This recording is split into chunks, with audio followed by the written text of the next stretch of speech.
जय हिंद दोस्तों। आप देख रहे हैं एग्जाम मेडी जी और इस वीडियो में हम बात करेंगे बहुत ही इम्पोर्टेंट टॉपिक क्या कहेंगे, एक तरह से आपकी जो एग्जाम होता है उसका 50% जो आधार है उस पर, यानी कि मुख्य परीक्षा का सिलेबस। क्योंकि आपकी 50% परेशानी बिल्कुल सॉल्व हो जाती है जब आप किसी भी परीक्षा का सिलेबस देख लेते हैं, खासकर आईएएस एग्जाम का, क्योंकि इतना ब्रॉड एग्जाम है ये। इसमें दो चीज़ें बहुत ही ज़्यादा महत्वपूर्ण हैं, एक सिलेबस और दूसरा इसका प्रीवियस ईयर के क्वेश्चन पेपर। तो प्रीवियस ईयर के क्वेश्चन पेपर तो हमने देख लिए हैं, जिन्होंने नहीं देखे एंड में स्क्रीन पर आ जाएंगे। और आज हम देखने जा रहे हैं सिलेबस, क्योंकि हमने इससे पहले लगभग 4 से 5 महीने पहले देखा था, तो कुछ लोगों ने कहा कि सिलेबस बताया जाए, तो उसके लिए ये वीडियो बना रहा हूँ। थोड़ा सा लंबा वीडियो है, आप ध्यान से सुनिएगा और कुछ कुछ बीच में चीज़ें मैं बताता जाऊँगा कि आपको क्या करना है स्टडी से रिलेटेड, और एंड तक देखिएगा, लंबा वीडियो जाएगा ये। तो सबसे पहले देख लेते हैं सिलेबस के अंतर्गत क्या कहा है अ, मुख्य परीक्षा के बारे में, कि किस प्रकार से आपको लिखना है, क्या करना है, कैसे। तो प्रधान परीक्षा का मुख्य उद्देश्य जो है उम्मीदवारों के समग्र बौद्धिक गुणों तथा उनके गहन ज्ञान का आकलन करना है, मात्र उनकी सूचना के भंडार तथा स्मरण शक्ति का आकलन करना नहीं है। ये उन्होंने स्पष्ट कर दिया है पहले ही, जो कि आप सुनते होंगे टॉपर से यही चीजें बोलते हैं वो भी। तो सामान्य अध्ययन के प्रश्न पत्र, जो कि प्रश्न पत्र सेकंड से लेके फोर्थ तक होता है, 4 पेपर होते हैं, आपको पता है सामान्य अध्ययन के। प्रश्नों का स्वरूप तथा इसका स्तर ऐसा होगा कि कोई भी सुशिक्षित व्यक्ति बिना किसी विशेष अध्ययन के इनका उत्तर दे सके। ये बहुत ही इंपॉर्टेंट लाइन है, कोई भी सुशिक्षित व्यक्ति बिना किसी विशेष अध्ययन के इनका उत्तर दे सके। प्रश्न ऐसे होंगे जिनसे विविध विषयों पर उम्मीदवार की सामान्य जानकारी का परीक्षण किया जा सके तथा जो सिविल सेवा में करियर से संबंधित होंगे, यानी जुड़े होंगे करियर से संबंधित। यानी जैसे मान लीजिए सिविल सेवक बनने के बाद किस किस क्षेत्र में हमको जाना होता है, तो उसी से रिलेटिव चीजें होती हैं। और प्रश्न इस प्रकार के होंगे जो सभी प्रासंगिक विषयों के बारे में उम्मीदवार की आधारभूत समझ तथा परस्पर विरोधी सामाजिक आर्थिक लक्ष्यों, उद्देश्यों तथा मांगों का विश्लेषण तथा इन पर दृष्टिकोण अपनाने की क्षमता का परीक्षण करें। उम्मीदवार संगत, सार्थक तथा सारगर्भित उत्तर दें। तो ये इंस्ट्रक्शन दिया गया है यूपीएससी की तरफ से सिलेबस के अंतर्गत, जिसको कोई नहीं जानता ना कोई पढ़ता है, लेकिन यही चीज बहुत ही ज्यादा इंपॉर्टेंट है आपके लिए। और जो वैकल्पिक विषय के बारे में कहा गया है सिलेबस के अंतर्गत, वो भी बता देता हूँ मैं। जो वैकल्पिक विषय लेते हैं हम लोग, जिसके 2 पेपर होते हैं, उसके बारे में। परीक्षा के लिए वैकल्पिक विषय के प्रश्न पत्रों के पाठ्यक्रम का स्तर मुख्य रूप से ऑनर्स डिग्री स्तर। ऑनर्स डिग्री स्तर का क्या मतलब होता है? स्नातक डिग्री से ऊपर तथा स्नातकोत्तर यानी मास्टर डिग्री से निम्नतर स्तर का यानी मध्य का होगा। और इंजीनियरिंग, चिकित्सा विज्ञान और विधि के मामले में प्रश्न पत्र का स्तर स्नातक डिग्री का स्तर का होगा। तो ये भी उन्होंने मेंशन कर दिया डायरेक्टली। तो अब देख लेते हैं भारतीय भाषाओं और जो अंग्रेजी का जो प्रश्न पत्र होता है अनिवार्य, उसका सिलेबस। तो मैं आपको एग्जैक्ट जो सिलेबस में कहा गया है उसी चीज़ों को बताऊंगा, और आपको क्या करना है वो बीच बीच में मैं आपको बताता रहूंगा। तो इस प्रश्न का उद्देश्य अंग्रेजी तथा संबंधित भारतीय भाषा में अपने विचारों को स्पष्ट तथा सही रूप से प्रकट करना तथा गंभीर तर्कपूर्ण गद्य को पढ़ने तथा समझने में उम्मीदवार की योग्यता की परीक्षा करना है। तो इसके अंतर्गत क्या होगा इंग्लिश के पेपर के अंतर्गत? तो ये दिया गया है, दिए गए गद्यांशों का समझाना, संक्षेपण करना और शब्द प्रयोग तथा शब्द भंडार और लघु एक निबंध आता है। तो ये हुआ इंग्लिश का। और भारतीय भाषाओं के अंतर्गत जो सिलेबस रहेगा वो क्या रहेगा? वो भी सेम ही रहता है, बस इसमें क्या होता है अंग्रेजी से हिंदी और हिंदी से अंग्रेजी बनाने के लिए आ जाता है। तो ये अनिवार्य भाषाएं हो गई दोनों। और इनमें विशेष टिप्पणी दी गई है, उसे भी देख लेते हैं क्या क्या है, क्योंकि पूरा हमें डिटेल में देखना है बिल्कुल सिलेबस, क्योंकि इसके बिना कोई तैयारी का कोई आधार नहीं होता है।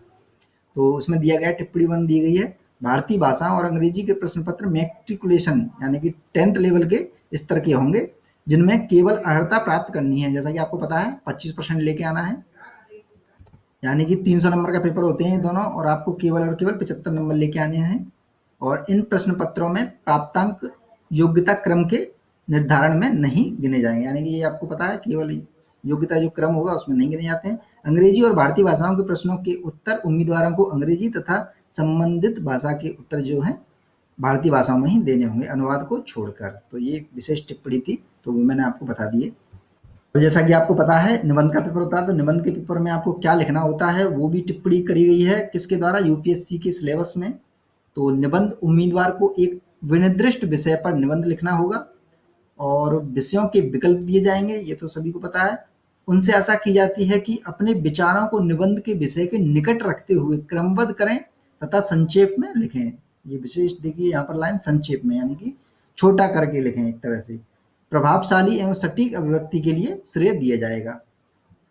तो इस पे थोड़ा-सा बिल्कुल ध्यान में दें, प्रभावशाली एवं सटीक लिखेंगे तो आपको श्रेय दिया जाएगा यानी अधिक से अधिक नंबर आपको मिल जाएँगे। अब देख लेते हैं सामान्य अध्ययन प्रथम जो होता है उसका सिलेबस जो कि है भारतीय विरासत एवं संस्कृति, विश्व का इतिहास एवं भूगोल एवं समाज। तो इसके अंतर्गत देख लेते हैं क्या-क्या चीज़ें हैं। तो सबसे पहली चीज़ है भारतीय संस्कृति में प्राचीन काल से आधुनिक काल तक के काल कला के रूप, साहित्य और वास्तुकला के मुख्य पहलू शामिल होंगे। सेकंड पॉइंट होगा आपका 18वीं सदी के लगभग मध्य से लेकर वर्तमान समय तक का आधुनिक भारतीय इतिहास, महत्वपूर्ण घटनाएं, व्यक्तित्व और विषय। महत्वपूर्ण जो व्यक्तित्व हैं जैसे गांधी जी हो गए, सुभाष चंद्र बोस जी हो गए और आपके अंबेडकर जी हो गए, तो बहुत सारे और भी जितने भी हैं सभी एक तरह से व्यक्तित्व के अंतर्गत आ जाएंगे और इनसे क्वेश्चन भी पूछे जा रहे हैं लगातार। और गांधी जी को तो मिक्स करके हर साल दिया जा रहा है कि गांधी जी की विचारधारा किस प्रकार से अम्बेडकर जी से अलग थी या फिर उन दोनों की विचारधाराएं अलग होते हुए भी किस प्रकार से समाज को बदलाव कर पाई, इस प्रकार के क्वेश्चन बन जाते हैं।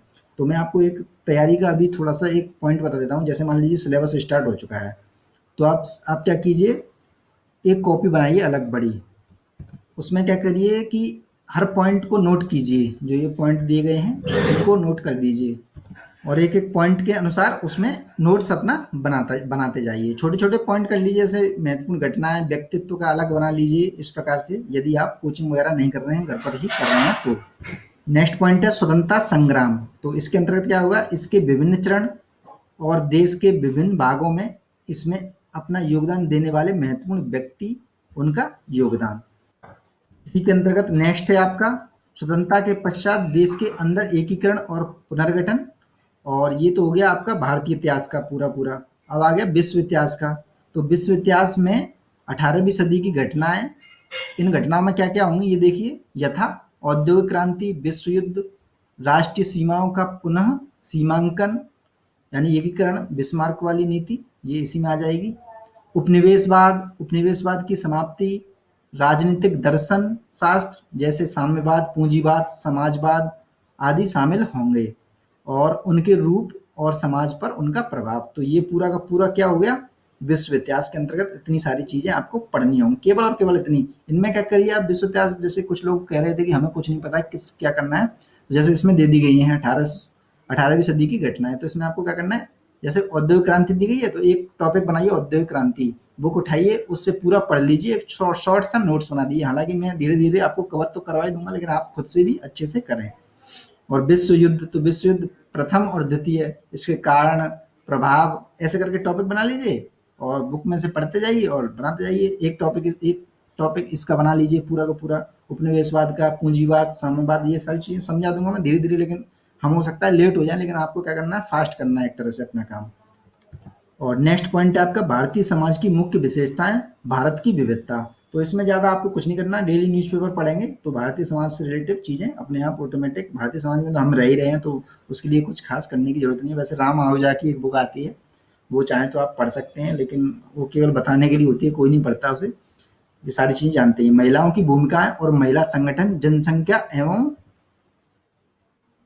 संबंधित मुद्दे, जनसंख्या से रिलेटेड, गरीबी और विकासात्मक विषय, शहरीकरण, उनकी समस्याएं तथा उनके रक्षोपाय। इससे हमेशा एक क्वेश्चन आ जाता है शहरीकरण से।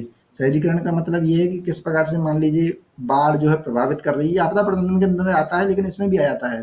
जैसे शहरीकरण के कारण प्रदूषण हो रहा है, तो लगभग 2015 में क्वेश्चन आ गया था फर्स्ट पेपर में ही कि दिल्ली में प्रदूषण ज़्यादा क्यों है, जबकि मुंबई और कोलकाता में भी उतना उतना ही ट्रैफिक है लेकिन वहाँ पर नहीं है। तो इस प्रकार से शहरीकरण थोड़ा ज़्यादा हो गया यहाँ पर, इस कारण से, यानी कि यहाँ की जो है जनगणना तो बहुत ज़्यादा है, 11,500 है, तो उनका प्रदूषण तो होगा ही होगा। तो ऐसे करके आपको क्वेश्चन पूछ लिए जाते हैं।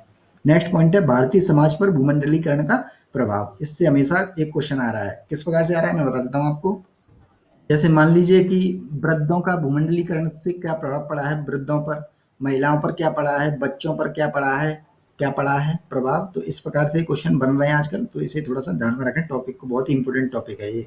और नेक्स्ट पॉइंट है सामाजिक सशक्तिकरण, संप्रदायवाद, क्षेत्रवाद और धर्मनिरपेक्षता। तो इससे भी जुड़े हुए क्वेश्चन आ जाते हैं, इनको बिल्कुल आप अच्छे से देख लें और समझ लें। हालांकि मैं तो बताऊंगा ही एक एक करके टॉपिक, लेकिन मेरा थोड़ा लेट हो सकता है क्योंकि मैं धीरे धीरे वीडियो अपने चलाता हूं, लेकिन आपको थोड़ा सा फास्ट करना है, इस वजह से मैं आपसे बोल रहा हूँ। विश्व के भौतिक भूगोल की विशेषताएं, अब ये आ गया क्या, ज्योग्राफी का टॉपिक। तो विश्व के प्रथम इसका है विश्व के भौतिक भूगोल की मुख्य विशेषताएं। नेक्स्ट पॉइंट है विश्व भर के मुख्य प्राकृतिक संसाधनों का वितरण, जिसमें दक्षिण एशिया और भारतीय उपमहाद्वीप को शामिल करते हुए विश्व, भारत सहित इसमें आता है, के विभिन्न भागों में प्राथमिक, द्वितीयक और तृतीयक क्षेत्र के उद्योगों को स्थापित करने के लिए जिम्मेदार कारक। प्राथमिक क्षेत्र आपको पता ही है क्या क्या है, खनन है और आपकी कृषि है। द्वितीय क्या होगी, एक तरह विनिर्माण से रिलेटिव हो गई द्वितीय, और तृतीय आपका सेवा क्षेत्र हो गया। तो इस प्रकार से आपको जिम्मेदार कारक क्या है वो बताने हैं, तो इनको पढ़ते जाना है। भूकंप, सुनामी, ज्वालामुखी, हलचल, चक्रवात आदि जैसी महत्वपूर्ण भूभौतिकीय घटनाएं और भूगोलीय विशेषताएं और उनके स्थान। अति महत्वपूर्ण भूगोलीय विशेषताओं जिनमें क्या क्या आ जाएगा, जल स्रोत एवं हिमावरण सहित और वनस्पति एवं प्राणी जगत में परिवर्तन और इस प्रकार के परिवर्तनों के प्रभाव। दोस्तों ये हुआ फर्स्ट पेपर का आपका जीएस फर्स्ट पेपर का सिलेबस। अब देख लेते हैं सेकंड पेपर का सिलेबस। तो सेकंड पेपर का सिलेबस के अंतर्गत क्या क्या आता है, शासन व्यवस्था, संविधान, शासन प्रणाली, सामाजिक न्याय, अंतर्राष्ट्रीय संबंध। अब इसको खोल देते हैं, क्या क्या टॉपिक रहेंगे इसमें। इसमें आएगा आपका भारतीय संविधान, तो इसके अंतर्गत क्या होगा, ऐतिहासिक आधार, विकास, विशेषताएं, संशोधन, महत्वपूर्ण प्रावधान एवं बुनियादी संरचना। तो हम आपको पता है हमने अभी नया नया एक तरह से टॉपिक स्टार्ट किया है पॉलिटी का। तो पॉलिटी के अंतर्गत हम अभी देख रहे हैं ऐतिहासिक आधार, जिसका फर्स्ट वीडियो अपलोड हो चुका है, सेकंड वीडियो शाम तक या फिर कल आ जाएगा और आपकी स्क्रीन पर पूरे के पूरे वीडियो आ जाएंगे, उन्हें देख लीजिएगा। इसी को पेपर को हमने स्टार्ट किया है। नेक्स्ट पॉइंट है संघ एवं राज्यों के कार्य तथा उत्तरदायित्व, संघीय ढांचे से संबंधित विषय एवं चुनौतियां, स्थानीय स्तर पर शक्तियां और वित्त का हस्तांतरण और उसकी उसकी जो है चुनौतियां क्या क्या हैं। तो इनका भी आप एक एक टॉपिक बना लीजिए, उस पर जैसे ही करंट में आए, क्योंकि ये पूरा का पूरा सेकंड पेपर जो है पूरा का पूरा करंट बेस्ड है, ये ध्यान में रखना है, पूरा का पूरा करंट से ही जुड़ के आता है। जैसे मान लीजिए अभी उपराष्ट्रपति का चुनाव हुआ या फिर राष्ट्रपति का चुनाव हुआ, तो उससे जुड़कर करंट से ही जुड़कर एक तरह से आपका बेस आएगा, ये ध्यान में रखना है। नेक्स्ट पॉइंट है विभिन्न घटकों के बीच शक्तियों का पृथक्करण, विवाद निवारण तंत्र तथा संस्थान। तो जो महत्वपूर्ण संवैधानिक जो हैं वो चीजें आपको जाननी होंगी। नेक्स्ट पॉइंट है भारतीय संवैधानिक योजना के अन्य देशों से तुलना भी करनी होगी, जैसे अमेरिका का थोड़ा सा हमें देखना जरूरी है, अमेरिका का संविधान और आपका ब्रिटेन का संविधान, क्योंकि इन दोनों से ही खासकर एक तरह से डेवलप हुआ है जो भी संविधान है या मूल हैं या फिर कह लीजिए कि मूल अधिकार हैं। तो इस वजह से हमें थोड़ा सा पढ़ना होगा, ब्रिटेन और उसका भी हल्का सा देखना होगा। ज़्यादा नहीं आते, इतना ज़्यादा नहीं आता है, लेकिन फिर भी थोड़ा सा जानकारी होनी चाहिए, क्योंकि सिविल सर्वेंट बनने जा रहे हैं तो थोड़ी थोड़ी जानकारी होनी चाहिए हमें, क्योंकि हमें पोस्ट की भी देखनी पड़ेगी, क्योंकि इसमें जो पोस्ट है वो आईएफएस की भी है। तो आईएफएस की पोस्ट है तो हमें थोड़ा सा जानकारी इस वजह से भी होनी चाहिए। तो नेक्स्ट पॉइंट है संसद और राज्य विधायिका। तो इसके अंतर्गत क्या क्या आएगा, संरचना आएगी, इसका कार्य आएगा, कार्य संचालन आएगा, किस प्रकार से कार्य करती हैं, शक्तियां आएगा, विशेषाधिकार आएगा और इनसे उत्पन्न होने वाले विषय भी आएंगे। तो ये पूरा एक तरह से बेसिक टॉपिक हो जाएगा, इसे तो अच्छे से देखेंगे ही हम पूरे के पूरे पेपर को। और क्या क्या आएगा पॉइंट, कार्यपालिका और न्यायपालिका की संरचना आएगा, संगठन और कार्य भी आएंगे। तो इसके अंतर्गत क्या क्या आएगा, सरकार के मंत्रालय एवं विभाग, प्रभावक समूह यानी दबाव समूह जो होते हैं वो प्रभावित करने वाले समूह, और औपचारिक और अनौपचारिक संघ तथा शासन प्रणाली में उनकी भूमिका। नेक्स्ट आएगा जनप्रतिनिधित्व अधिनियम की मुख्य विशेषताएं। तो इसको भी हम देख लेंगे अलग से। जनप्रतिनिधित्व जो कानून है, अधिनियम है, उसको 1952 में ये आया था, जो कि एक तरह से चुनाव से संबंधित है, वो है, हमें देखना जरूरी है। नेक्स्ट पॉइंट है विभिन्न संवैधानिक पदों पर नियुक्ति और विभिन्न संवैधानिक निकायों की शक्तियां, कार्य और उत्तरदायित्व। महत्वपूर्ण टॉपिक है ये भी। नेक्स्ट पॉइंट है सांविधिक, विनियामक और विभिन्न अर्धन्यायिक निकाय। नेक्स्ट पॉइंट है आपका सरकारी नीतियों और विभिन्न क्षेत्रों में विकास के लिए हस्तक्षेप और उनके अभिकल्पन तथा कार्यान्वयन के कारण उत्पन्न विषय। तो नेक्स्ट पॉइंट है विकास प्रक्रिया तथा विकास उद्योग, जिनमें क्या क्या आएगा, गैर सरकारी संगठन आ जाएंगे जिन्हें एनजीओ बोल दिया जाता है, स्वयं सहायता समूह आ जाएगा, सेल्फ हेल्प ग्रुप, विभिन्न समूह और भी आ जाएंगे जिनमें संघों, दानदाताओं, लोकोपकारी संस्थाओं, जैसे महत्वपूर्ण मान लीजिए बचपन बचाओ आंदोलन ने एक तरह से बहुत अच्छा काम किया है बच्चों के लिए, उनको अनाथालय भेजा है जो एक तरह से वर्क करते थे जो बच्चे छोटे छोटे उनको। तो कैलाश सत्यार्थी जी जानते ही हैं, नोबेल पुरस्कार विजेता। तो इस प्रकार की संस्थाओं को भी हमें ध्यान में रखना है, संस्थागत एवं अन्य पक्षों की भूमिका क्या क्या रही है विकास के अंतर्गत। और इस वीडियो को थोड़ा सा देखते रहें आप, थोड़ा बोर ना हो बिल्कुल भी, टॉपिक वाइज अच्छे से देखेंगे, कवर करेंगे हम। नेक्स्ट पॉइंट है केंद्र एवं राज्यों द्वारा जनसंख्या के अति संवेदनशील वर्गों के लिए कल्याणकारी योजनाएं क्या क्या चलाई हैं और इन योजनाओं का कार्य निष्पादन क्या क्या रहा है, ये योजनाएं कहाँ तक सफल हुई हैं, इसके बारे में थोड़ा सा देखना है। इन अति संवेदनशील वर्गों की रक्षा एवं बेहतरी के लिए गठित तंत्र, विधि, संस्थान एवं निकाय। तो ये अति संवेदनशील वर्ग कौन कौन से हैं? SC ST OBC, बुजुर्ग, महिलाएं और एक तरह से दिव्यांग, ये सब क्या आ जाएंगे, अति संवेदनशील वर्गों के अंतर्गत आ जाएंगे। तो उनके अंतर्गत संस्थान क्या क्या हैं और क्या क्या तंत्र गठित किए गए, निकाय कौन कौन से हैं, तो उनके बारे में भी थोड़ी थोड़ी सी जानकारी होनी चाहिए। नेक्स्ट पॉइंट है स्वास्थ्य, शिक्षा, मानव संसाधनों से संबंधित सामाजिक क्षेत्र, सेवाओं के विकास एवं प्रबंधन से संबंधित विषय। नेक्स्ट पॉइंट है गरीबी और भूख से संबंधित विषय। नेक्स्ट पॉइंट है शासन व्यवस्था, पारदर्शिता और जवाबदेही के महत्वपूर्ण पक्ष, ई गवर्नेंस, जैसे ई गवर्नेंस अनुप्रयोग, इसके मॉडल क्या है, असफलताएं क्या रही हैं ई गवर्नेंस की, सीमाएं क्या हैं और संभावनाएं क्या हैं। और इधर देखेंगे नागरिक चार्टर यानी सिटीजन चार्टर जिसे बोलते हैं, पारदर्शिता देखेंगे, जवाबदेही क्या होती है और संस्थागत एवं अन्य उपाय क्या हो सकते हैं। तो ये भी इस टॉपिक के अंतर्गत आ जाएंगे सेकंड पेपर के।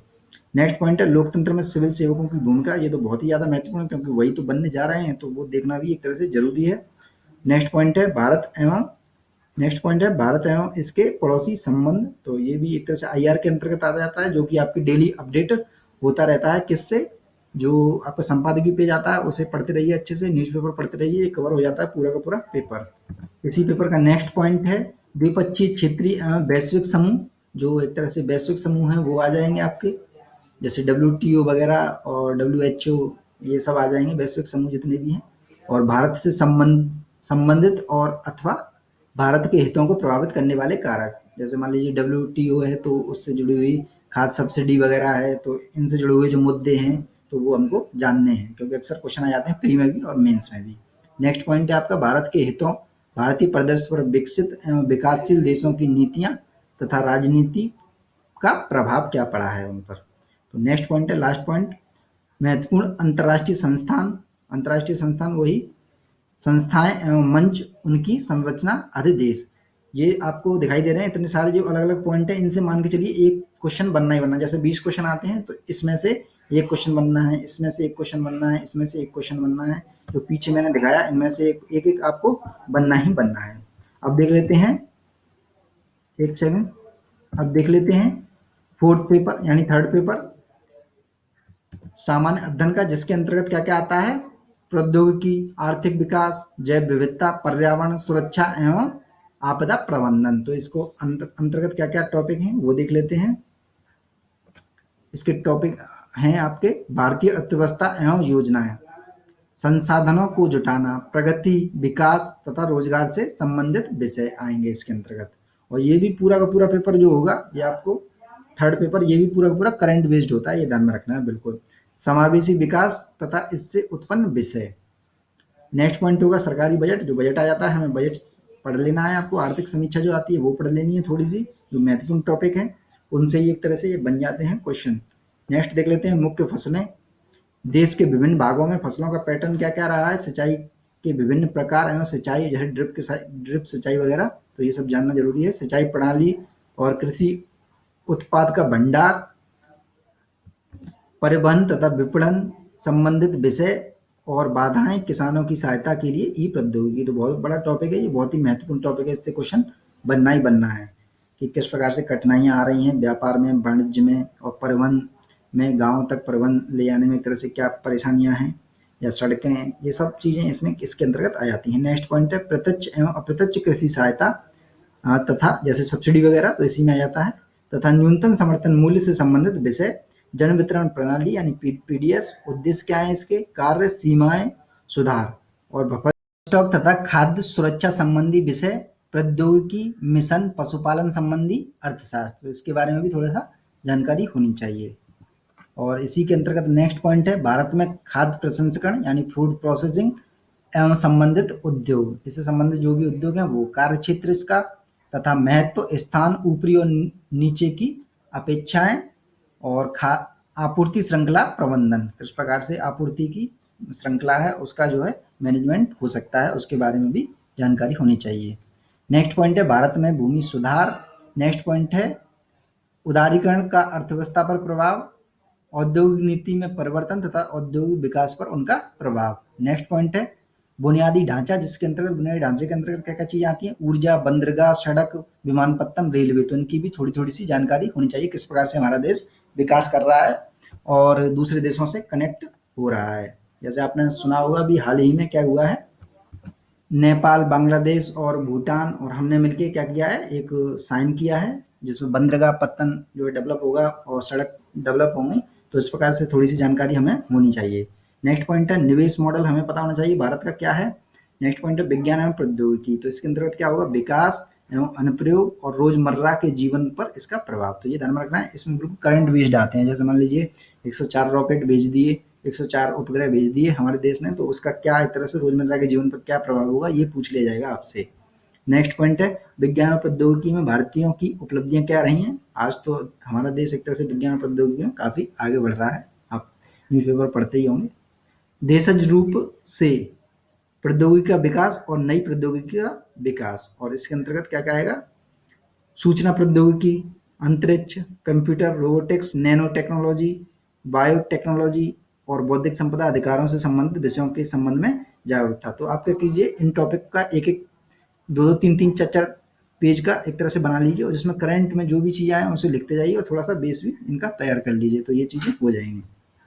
नेक्स्ट पॉइंट है इसी पेपर के अंतर्गत संरक्षण, पर्यावरण प्रदूषण और क्षरण, पर्यावरण प्रभाव का आकलन। नेक्स्ट पॉइंट है आपदा और आपदा प्रबंधन, बहुत ही इंपॉर्टेंट है, अक्सर क्वेश्चन आ रहा है, 2 से 3 क्वेश्चन इसमें आ रहे हैं, ये मान के चलिए।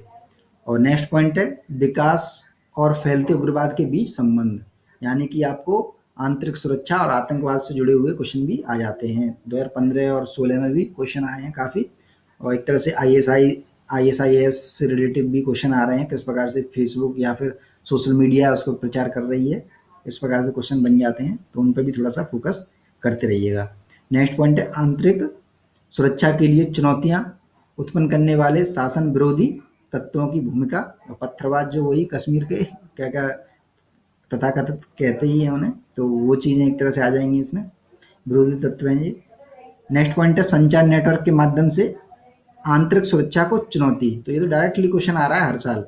आंतरिक सुरक्षा चुनौतियों में मीडिया और सामाजिक नेटवर्किंग साइटों की भूमिका, साइबर सुरक्षा की बुनियादी बातें, धन शोधन और इसे रोकना, तो ये भी चीज़ें एक तरह से आ जाएंगी।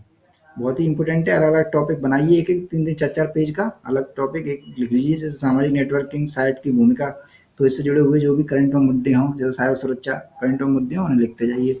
नेक्स्ट पॉइंट है सीमावर्ती क्षेत्रों में सुरक्षा चुनौतियों एवं उनका प्रबंधन, संगठित अपराध और आतंकवाद के बीच संबंध। नेक्स्ट पॉइंट है विभिन्न सुरक्षा बल और संस्थाएं तथा उनके अधिदेश। अब देख लेते हैं लास्ट पेपर, सामान्य अध्ययन फोर्थ पेपर, जिसको नीति शास्त्र, सत्यनिष्ठा और अभिरुचि का पेपर बोला जाता है। सामान्य तौर पर एथिक्स बोल दिया था नीति शास्त्र का पेपर। तो इसके अंतर्गत ये क्या क्या चीजें दी गई हैं वो देख लेते हैं सिलेबस के अनुसार।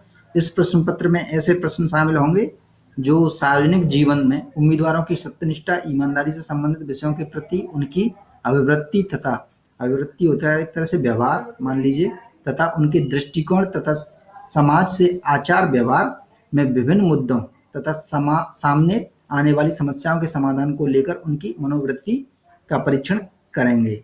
इन आयामों का निर्धारण करने के लिए प्रश्न पत्रों में किसी मामले के अध्ययन यानी केस स्टडी दी जाएगी का माध्यम भी चुना जा सकता है। ये मान के चलिए इनमें तो लिखा है चुना जा सकता है, लेकिन ऐसा नहीं है, ये बिल्कुल 50% एक तरह से केस स्टडी आती है, 50% बेसिक चीजें आती हैं। इन्हें पहले एक तरह से इन्होंने बिल्कुल मेंशन नहीं किया था कि पूरा का पूरा एक तरह से 50% केस स्टडी आएगी, लेकिन अभी केस स्टडी 50% आ रही है, 50% नंबर की, ये मान के चलिए। मुख्य रूप से निम्नलिखित क्षेत्रों को कवर किया जाएगा। तो कौन कौन से क्षेत्र हैं वो देख लेते हैं। पॉइंट पहला है नीति शास्त्र तथा मानवीय सहसंबंध, मानवीय क्रियाकलापों में नीति शास्त्र का सार तत्व, इसके निर्धारक और परिणाम, नीति शास्त्र के आयाम, निजी और सार्वजनिक संबंधों में नीति शास्त्र।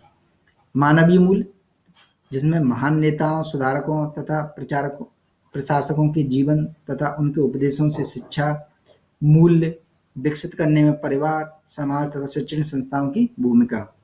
नेक्स्ट पॉइंट है अभिवृत्ति सारांश यानी कंटेंट, जिसमें संरचना, वृत्ति, विचार तथा आचरण में परिप्रेक्ष्य में इसका प्रभाव एवं संबंध, नैतिक और राजनीतिक अभिरुचि, सामाजिक प्रभाव का आधार। इन चीज़ों से डरिए मत बिल्कुल भी, ये बहुत ही सिंपल सा क्वेश्चन रहता है। अच्छे नंबर आते हैं सबको, जिन्हें तैयारी हो या ना हो, बस आप जाइए वहाँ लिख के आइए।